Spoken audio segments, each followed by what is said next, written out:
Captain Jake Morrison stood on the bridge of the UES Defender and watched the screens with calm eyes. The quantum sensors showed something that would make most people run away very fast. 378 alien warships had just appeared out of nowhere around his single battleship. They had jumped out of hyperspace in perfect formation like they had done this many times before. The Kethvar Dominion had finally decided to make their big move against humanity. The bridge was quiet except for the soft sounds of computers working and people breathing. Jake had been a captain for many years and he knew how to stay calm when things got bad. His crew knew this too, and they watched him for signals about what to do next. The alien ships were huge and dark against the stars. They looked like giant, metal insects with too many weapons attached to their sides. Amy Carter was working at her communication station when the first message came through. She was only 25 years old, but she had trained hard for this moment. Her hands moved quickly over the controls as she tried to make sense of the alien signals. The translation computers worked hard to change the strange sounds into words that humans could understand. "Sir, we are getting a message from their biggest ship," Amy said. Her voice was steady, but Jake could hear the worry hiding underneath. She had never seen so many enemy ships before. None of them had. This was the largest alien fleet that had ever gathered in one place. The main screen in front of them changed from showing the star map to showing an alien face. "High Commander." Zethkol appeared on the screen with his reptilian features and yellow eyes that glowed like small suns. His skin was green and covered with small scales that caught the light from his ship's bridge. The alien had sharp teeth that showed when he talked, and his voice sounded like rocks grinding together. "Human vessel," the alien commander said through the translation system. "You have come very far from your small home system. Give up now and we might let you die without too much pain." Jake stepped forward so the alien could see him better on their screen. He was 52 years old and had spent 30 years fighting in space. His face had lines from years of worry, and his hair was turning gray, but his eyes were still sharp and determined. He had never backed down from a fight, and he was not going to start now. "High Commander," Jake said with a small smile, "I think there has been a mistake here. You think you have trapped one human ship out here with all of your ships?" He paused and let the alien think about what he was saying. "But really, we are trapped out here with you." The alien commander looked confused. The translation computers had trouble with human expressions and the way humans sometimes said things that meant something different from what the words actually said. Zethakol's yellow eyes narrowed as he tried to understand what the human captain meant. Behind Jake, the crew of the Defender went about their work with steady hands and calm minds. There were 800 people on the ship and every one of them knew exactly how bad their situation was. They had run the numbers and they all knew that one ship against almost 400 ships meant they were probably going to die today, but not one person had asked to surrender or run away. Lieutenant Ben Taylor was at his engineering station checking all the ship's systems. The engines were running perfectly, and all the weapons were ready to fire. The shields were at full power, and the hull was strong. The Defender was the newest and best battleship that humanity had ever built. She had been designed using everything that humans had learned from 50 years of fighting aliens in space. Commander Lisa Green was at the tactical station where she could control all the ship's weapons. She had spent years studying how aliens fought, and she knew their weak spots.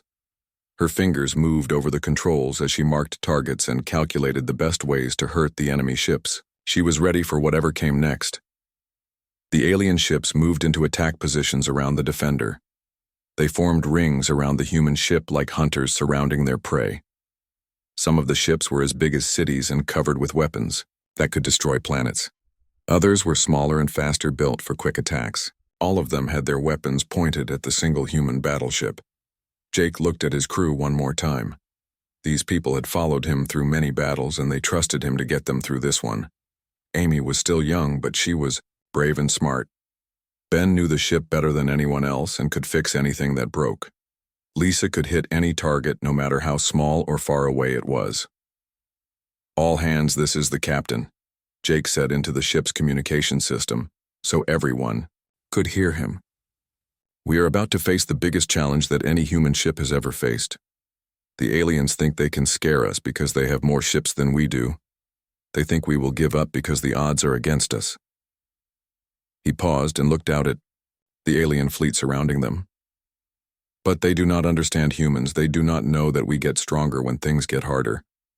They do not know that we never give up no matter how bad things look." The crew listened to their captain's words and felt their courage grow. They had trained for this moment and they were ready. The Defender was not just a ship full of weapons and engines. She was home to 800 humans who would fight to protect each other and their species. "Today we show the galaxy what humans can do," Jake continued.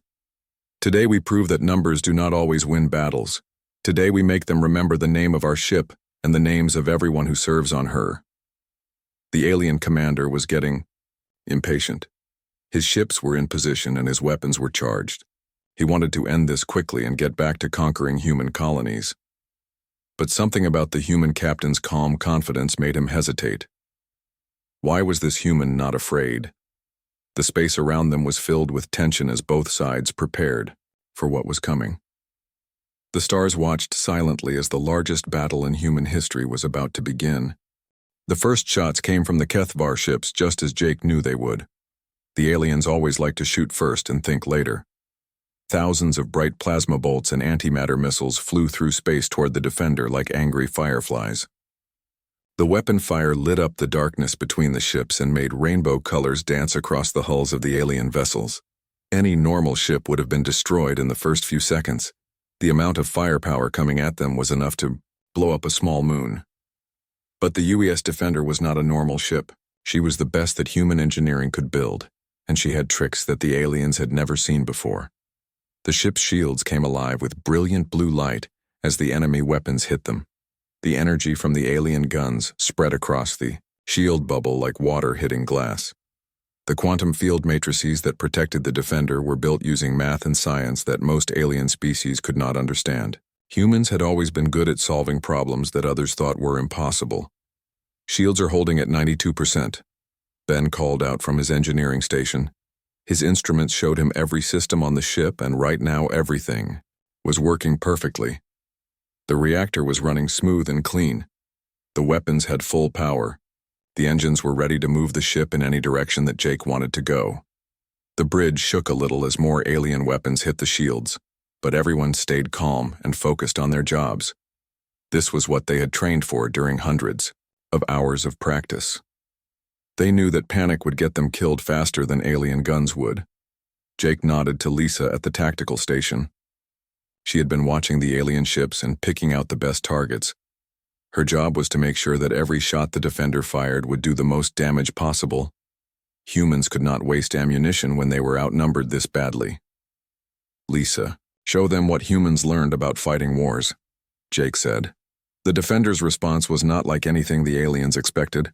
Most species in the galaxy like to shoot as many weapons as possible and hope that some of their shots would hit important targets. But humans had learned to fight differently during their years of war. Every shot was planned. Every target was chosen carefully. Every weapon fired at exactly the right moment to cause maximum damage. The first alien ship that died was a heavy cruiser that had been trying to get behind the Defender. One moment it was there moving through space with its weapons charging. The next moment it was gone completely. There was no explosion. No pieces floating in space. The human weapons had hit it so perfectly that the ship just stopped existing. The second alien ship managed to send out a distress call before the Defender's railguns found their target. The sound of alien voices screaming in fear and pain came through the communication channels before the ship's reactor exploded and turned everything inside into superheated gas. The third ship tried to run away when its captain saw what had happened to the other two. It almost made it a full kilometer before precision-guided missiles caught up with it and tore through its engine section. The ship spun out of control and crashed into one of its own allies. "Enemy formation is breaking apart, sir," Lisa reported. Her tactical display showed the alien ships moving in all directions as their neat attack formation fell apart. They were not ready for organized resistance. The alien commanders had expected the human ship to either surrender immediately or die quickly under their massive firepower. They had not planned for a ship that could fight back so effectively. Their battle plans were made for fighting other alien species that used simple tactics and old technology. Jake watched the confusion spreading through the enemy fleet. Some ships were trying to get closer so they could use their bigger guns. Others were backing away and calling for help. A few were firing wildly in all directions without bothering to aim. This was exactly what he had hoped would happen. The Kethvar had ruled their part of the galaxy for thousands of years by using overwhelming force against weaker enemies. They had never learned how to fight against someone who could fight back, with skill and intelligence. Their ships were big and powerful, but they were not used to taking heavy losses. Ben was monitoring all the ship's systems and making sure everything kept working properly. The Defender's hull was starting to show scorch marks from alien weapons that had gotten through the shields. But the damage was minor, and all the important systems were still functioning perfectly. Amy was listening to the communications between alien ships and translating their messages. Most of what she heard was confusion and panic as alien commanders tried to figure out what was happening. Some were asking for new orders. Others were reporting heavy casualties and requesting permission to retreat. "Sir, I am picking up transmissions from multiple alien species," Amy reported. "Word about this battle is spreading fast through their communication networks. Ships from other fleets are asking for updates about what is happening here." Jake smiled grimly. That was part of his plan, too. He wanted the whole galaxy to see what happened when someone tried to bully humanity. The alien species had always thought of humans as a young and weak race that could be pushed around easily. Today, that opinion was going to change forever. The Defender continued her deadly work. Each time the aliens tried a new attack pattern, Lisa was ready for them. When they tried to surround the ship from all sides, she targeted their command vessels first. When they tried to attack in waves, she picked off the leaders and watched the followers scatter. The human ship moved through space like a dancer avoiding her partners. Jake gave orders to the helm, and the Defender twisted and turned between alien formations. Her engines pushed her faster than most alien ships could follow. Her weapons never stopped firing, and they never missed their intended targets. After 2 hours of fighting, the aliens had lost over 30 ships, and the Defender was still in perfect fighting condition. The alien commanders were starting to realize that they had made a serious mistake. This was not going to be the easy victory they had planned. High Commander Zethkol was getting angry reports from his ship captains. They were demanding to know why they had not been told about human fighting capabilities. Some were asking permission to withdraw from the battle. Others wanted to know when reinforcements would arrive to help them. But Jake knew this was only the beginning. The aliens still had overwhelming numbers on their side, and they were starting to learn from their mistakes. Soon, they would stop fighting, like separate ships, and start working together as one big fleet. When that happened, the real test would begin. 6 hours into the battle, the UES Defender had destroyed 47 enemy ships, but the cost was starting to show. The hull had deep scars from plasma burns that had gotten through the shields. 2 of the main gun batteries were completely offline and would not fire again. The engineering decks were reporting casualties as systems failed and exploded under the constant stress of combat. Jake could see the tiredness in his crew's faces, but no one complained or asked to stop fighting. Amy had a bandage wrapped around her head where a console had exploded and cut her scalp, but she kept working at her communication station and monitoring alien transmissions. Ben had been awake for 18 straight hours, keeping the ship's systems running. His uniform was stained with coolant fluid, and his hands were covered in small burns from hot metal. "Captain, we have lost main power to decks 7 through 12, Pete Adams reported from the engineering section. He was the chief engineer and had been crawling through damaged sections of the ship trying to fix whatever he could. "I can give you maybe 2 more hours at full combat power before we start losing critical systems." The ship shuddered as another wave of alien weapons hit the weakening shields. The lights on the bridge flickered and went dim for a few seconds before the backup power kicked in. Jake could hear metal groaning and creaking throughout the ship as the hull took more punishment than it was designed to handle. Lisa was still at her tactical station, but she looked exhausted. Between her duties of targeting enemy ships, she had been leading damage control teams to repair weapon systems. Her uniform was torn and dirty, and she had a bruise on her left arm where falling debris had hit her during one of the repair missions. "Sir," Lisa said quietly, We are receiving surrender demands from 12 different alien species. It seems word of this battle has spread throughout this part of the galaxy. Half the civilizations out here are watching this fight through long-range sensors and communication networks. Jake nodded slowly. This was exactly what he had hoped would happen. Humanity had been dismissed as a minor species by most of the galaxy's major powers. The big alien empires barely noticed humans because they thought Earth's people were too primitive and too few to matter. Today, that perception was going to change forever. The battle had become famous across dozens of star systems. Alien news. Networks were broadcasting updates about the impossible fight. Military academies were studying the tactical data. Government officials were asking their admirals if their own fleets could do what this one human ship was doing. Open a channel to all alien forces, Jake ordered. All frequencies and all languages that our computers can translate. Amy worked quickly at her station to establish the communication link. Her fingers moved over the controls despite the pain from her head wound. The translation computers worked hard to convert Jake's words into hundreds of different alien languages, so everyone in the enemy fleet could understand what he was about to say. When the connection was ready, Jake stood up, straight in front of the main screen. His uniform was torn and dirty from 6 hours of combat, but he still looked like a captain who was in complete control of his ship. His voice was calm and steady as he spoke to the hundreds of alien ships that surrounded him. To all ships currently fighting the UES Defender, I am Captain Jake Morrison of the Human Space Force. For the past 6 hours, you have thrown everything you have at one human battleship. You have used your biggest guns and your most powerful missiles. You have attacked us with almost 400 warships at the same time. He paused and let his words sink in. On alien bridges throughout the fleet, commanders and crew members were listening to the human captain with growing unease. They had never heard an enemy speak so calmly while surrounded and outnumbered.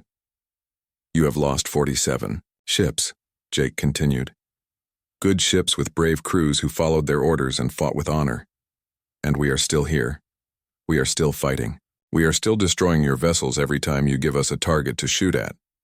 The reaction among the alien fleet was immediate. Some ship captains began talking to their crews about what the human was saying. Others started checking their tactical displays to confirm the numbers. A few began sending messages to their home governments asking for new orders. I want you to think about what this means, Jake said. His voice carried clearly across the communication channels. If this is what one human ship can do against your entire fleet, what do you think will happen when more human ships arrive? What happens when a full human battle group shows up in this system? The effect of his words was like dropping a stone into still water. Ripples of fear and doubt spread through the alien formation. Some ships began powering down their weapons, systems. Others started asking for permission to withdraw from the battle zone. The neat military formation that had surrounded the Defender was starting to break apart as individual captains made their own decisions about whether to keep fighting. But High Commander Zethkol was not ready to give up. His pride and his reputation were at stake now. If he retreated from one human ship, his career would be over, and his species would be laughed at by every other race in the galaxy. He could not let that happen, even if it meant sacrificing every ship under his command. All vessels ignore the humans' lies and continue the attack, Zethkol ordered over his fleet's command frequency. This is one ship against hundreds. We have them surrounded and trapped. We will destroy them and then move on to attack their colonies and their homeworld. About half of the alien ships obeyed their commander's orders and continued fighting. But the other half began pulling back to safer distances or asking for permission to leave the battle entirely. The unity that had made the alien fleet so dangerous was breaking down as individual species and ship captains started thinking more about their own survival than about following orders. Jake watched the alien fleet's confusion with grim satisfaction. This was psychological warfare at its finest. He had planted seeds of doubt in the enemy's minds, and now those seeds were growing into full-blown fear. Even if his ship was eventually destroyed, the aliens would never forget what had happened here today. The Defender kept fighting with everything she had left. Her remaining weapons continued to pick off alien ships that came too close. Her engines pushed her through space in evasive patterns that made her harder to hit. Her crew worked together like parts of a single organism, focused entirely on staying alive and hurting the enemy as much as possible. But everyone on the ship knew they were running out of time and options. The hull damage was getting worse with each alien attack. Critical systems were failing faster than they could be repaired. The shields were down to less than 30% strength and would not last much longer under the constant bombardment. Still, no one talked about surrender or giving up. They were humans, and humans did not quit when things got difficult. They found ways to keep fighting even when logic said they should stop. That stubborn refusal to accept defeat was what made them dangerous opponents and valuable allies. Admiral Karen White's relief fleet spread out through the star system like hunters surrounding wounded prey. The 43 human ships took positions around the battlefield, where debris from destroyed alien vessels drifted in slow circles around the battered but still fighting UES Defender. The surviving enemy ships were broadcasting surrender codes as fast as their communication systems could transmit them. The UES Retribution was Admiral White's flagship, and it was almost twice the size of the Defender. As it moved closer to Jake's ship, the Admiral could see the incredible damage that 8 hours of combat had inflicted on the lone battleship. Sections of armor had been completely blown away. Weapon turrets hung at odd angles where direct hits had twisted their supports. Scorch marks covered the hull from bow to stern like a paint job made of fire and destruction. "Captain Morrison, this is Admiral White," came the crisp voice over the communication channel. "Please, report your status and casualties." Jake looked around his bridge one final time before answering. Amy was slumped over her communications console, finally allowing exhaustion and blood loss to overcome her determination to keep working. Medics were helping her to the sick bay where doctors would treat her head wounds and make sure she had no serious injuries. Ben was still at his engineering station trying to stabilize the failing reactor that had kept them alive through the entire battle. His face was pale and his hands shook from fatigue, but he refused to leave his post until relief engineers from the fleet could take over his duties. The young man had performed miracles, keeping the ship functional under impossible conditions.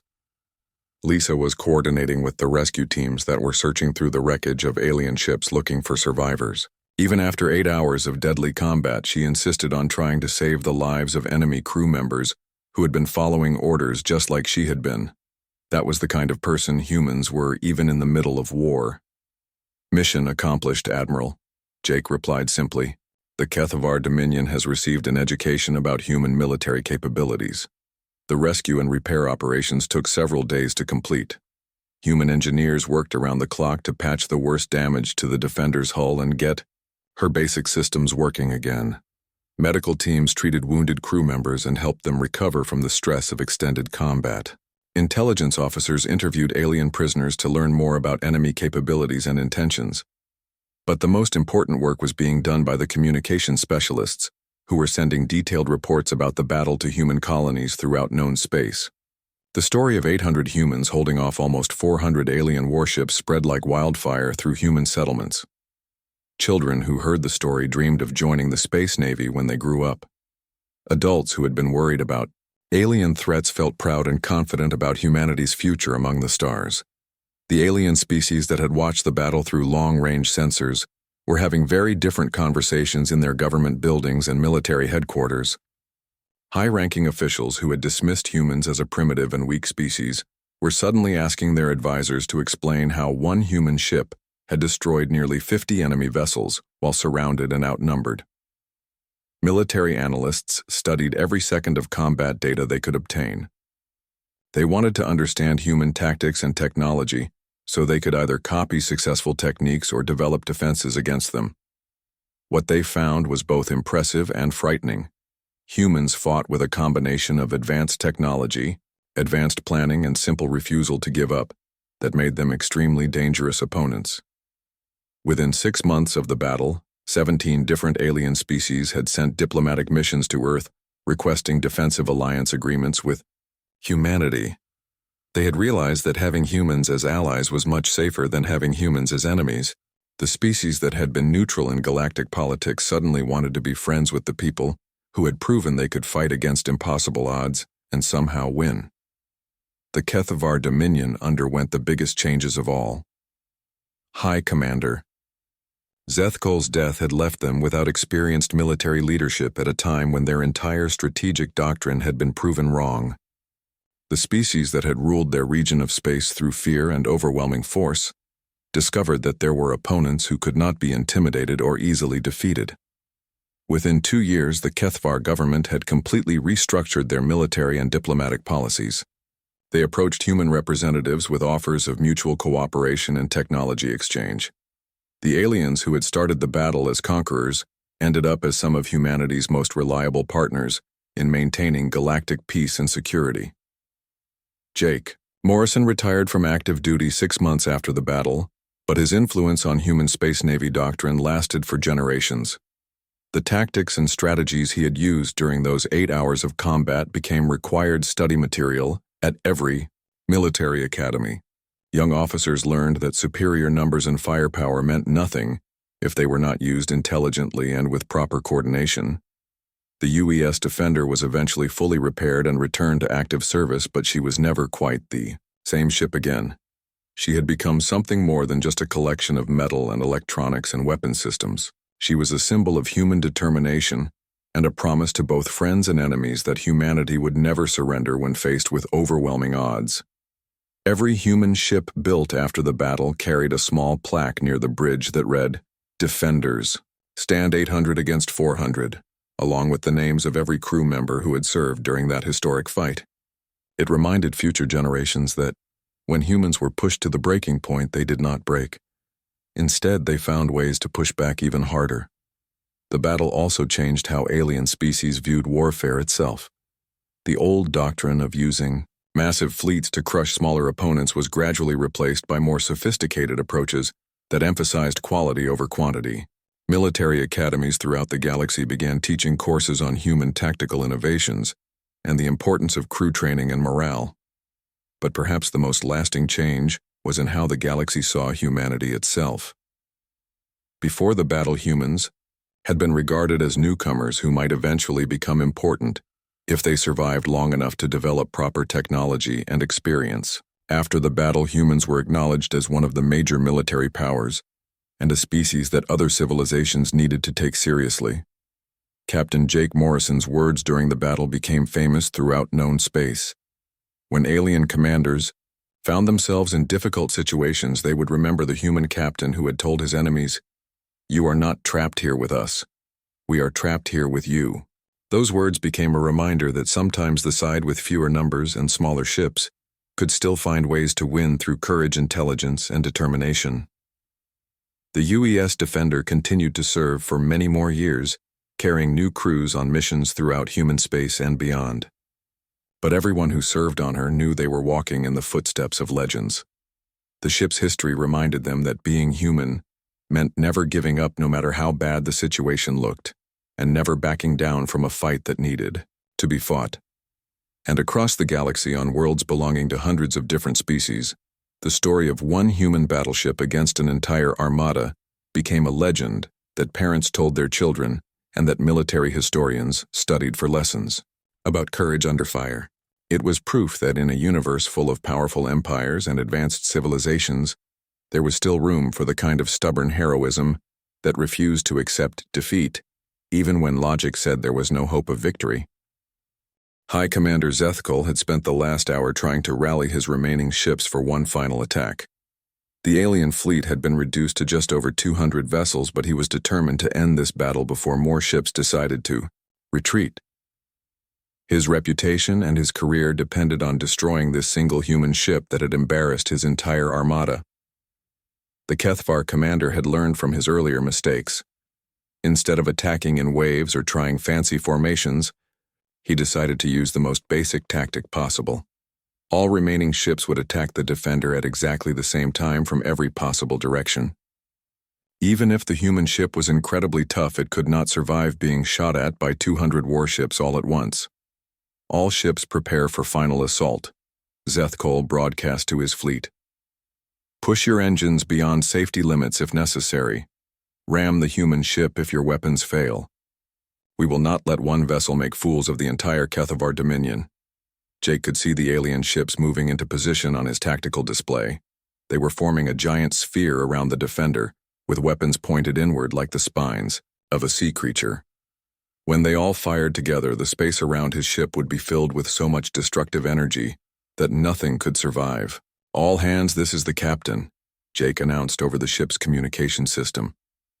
"The aliens are making their final push, and this one is going to test everything we have learned about fighting and surviving. We have hurt them badly and shown the galaxy what humans can do when we are pushed into a corner." The crew listened to their captain's words while they prepared for what everyone knew would be the most dangerous few minutes of their lives. Damage control teams took shelter behind blast doors. Medical teams prepared for heavy casualties. Weapons crews loaded the last of their ammunition into the guns. "But they are making one last attempt to destroy us," Jake continued. "They are bringing everything they have left, and they are going to throw it all at us at the same time. Hold on to something solid and remember that we are fighting not just for ourselves, but for every human who will come after us." The first wave of the alien attack hit the Defender like a hammer striking an anvil. The ship's shields flared brilliant white as hundreds of plasma bolts and antimatter missiles struck them simultaneously. The energy discharge was so bright that it could be seen from other star systems. The Defender's hull groaned and twisted, under forces that no ship was designed to handle. The bridge shook so violently that everyone had to grab onto their stations to avoid being thrown across the room. Sparks flew from overloaded circuits and the main lights went out completely. Emergency lighting cast everything in a red glow that made the bridge look like the inside of a furnace. Structural integrity down to 30%. Ben reported from his engineering station. His voice was steady, but Jake could hear the strain underneath. The young engineer had been working miracles for hours, keeping the ship together, but even his skills had limits. "Shield generators are offline," Amy called, out from her communications post. Blood was running down her face from a new cut, but she kept working. "We are taking direct hits on the hull now." The second wave of alien fire was even worse than the first. Without shields to protect her, the Defender took the full force of enemy weapons directly on her armored hull. Sections of the outer armor melted and peeled away like skin from a burned hand. Internal systems exploded as power surges ran through damaged circuits, but somehow the ship held together. Human engineering and human determination combined to keep the Defender fighting, even as she was torn apart by alien weapons. Her main guns kept firing at the enemy ships that were closest to her. Her missile tubes launched their remaining ammunition at targets that Lisa selected with careful precision. "Communications from the engine room," Amy reported between alien attacks. "Chief Pete says he has bypassed all safety protocols on the reactor. We have full power available, but only for about 20 minutes before cascade failure destroys the ship." Jake smiled grimly as he absorbed this information. 20 minutes would have to be enough time to finish what they had started. The aliens thought they could overwhelm human technology with brute force. It was time to show them that humans could be just as brutal when they needed to be. "Lisa, target the flagship," Jake ordered. "Everything we have got left goes into that one ship." Commander Green's fingers moved across her tactical controls like a pianist playing a complex piece of music. She had been studying the alien command ship for hours, looking for weak spots and vulnerabilities. Now she would get her chance to put all that analysis to good use. The UES Defender's remaining weapons turned toward the massive Kethvar dreadnought that served as High Commander Zethikol's flagship. Every working gun, every functional missile tube, every directed energy weapon focused on that one target. For 30 seconds, the human battleship poured concentrated firepower into the alien command vessel. The alien flagship was 3 times larger than the Defender and covered with armor that was supposed to be impenetrable. But human weapons were designed to solve problems that others thought were impossible. The railgun rounds punched through the alien armor like bullets through paper. The missiles found gaps in the defensive systems and exploded inside critical areas. When the light and smoke cleared from Jake's attack, High Commander Zethikol's ship was a drifting wreck. The bridge section had been completely destroyed along with the command staff inside. The engine section was dark and cold. The weapon systems were twisted metal that would never fire again. The death of their flagship sent shockwaves through the remaining alien ships.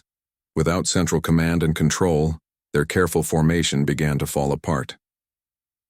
Ship captains who had been following orders suddenly found themselves making independent decisions about whether to continue fighting or try to escape. Many of them chose to escape. Alien vessels throughout the battle zone began turning away from the Defender and accelerating toward the edge of the star system. Their captains had seen enough human fighting ability for one day, and they wanted to report back to their governments about what they had witnessed. But just as it looked like the battle might be ending, new contacts appeared on the edge of the system. Dozens of bright spots materialized as ships dropped out of hyperspace at the system's boundary.